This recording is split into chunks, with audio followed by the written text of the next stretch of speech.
বাংলাদেশে সতর্ক সংকেত, ৬০ কিমি বেগে ঝড় ও বৃষ্টিপাতের আভাস। তো ফ্রেন্ডস, বাংলাদেশের কোথায় কোথায় ঝড় ও বৃষ্টি হতে চলেছে এই ভিডিওতে আপনাদের বিস্তারিতভাবে জানিয়ে দেব। অবশ্যই ভিডিওটি শেষ পর্যন্ত দেখবেন। তার আগে আপনাদের কাছে ছোট্ট একটি রিকোয়েস্ট করছি, আপনি যদি আমাদের এই চ্যানেলটিকে এখনো পর্যন্ত সাবস্ক্রাইব করে না থাকেন, তবে এইরকমই নতুন নতুন ভিডিও সবার আগে দেখার জন্য অবশ্যই সাবস্ক্রাইব করে নেবেন।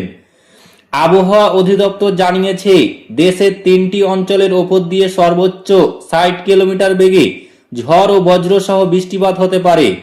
মঙ্গলবার ২৪শে মার্চ সন্ধ্যা ৬টা পর্যন্ত দেশের অভ্যন্তরীণ নদী বন্দরগুলির জন্য দেওয়া এক সতর্কবার্তায় এই তথ্য জানানো হয়েছে।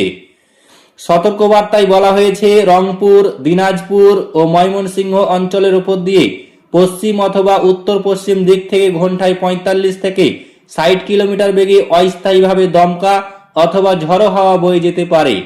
সেই সঙ্গে বৃষ্টি অথবা বজ্র সহ বৃষ্টিপাত হতে পারে। তাই এই সব এলাকার নদী বন্দরগুলিকে ১ নম্বর সতর্ক সংকেত দেখাতে বলা হয়েছে।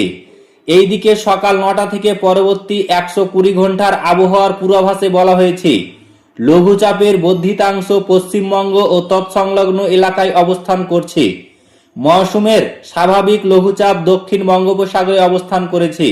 এর প্রভাবে রংপুর, ময়মনসিংহ ও সিলেট বিভাগের ২-১ জায়গায় অস্থায়ীভাবে দমকা হাওয়া ও বিদ্যুৎ চমকানো সহ বৃষ্টি, বজ্র সহ বৃষ্টিপাত হতে পারে। এছাড়া দেশের অন্যত্র অস্থায়ীভাবে আংশিক মেঘলা আকাশ সহ আবহাওয়া প্রধানত শুষ্ক থাকতে পারে। সারা দেশে দিন ও রাতের তাপমাত্রা সামান্য বাড়তে পারে। তো ফ্রেন্ডস, এই ছিল আবহাওয়া সংক্রান্ত বিগ ব্রেকিং নিউজ। ভিডিওটি ভালো লাগলে লাইক করবেন, শেয়ার করবেন এবং চ্যানেলটিকে অতি অবশ্যই সাবস্ক্রাইব করবেন।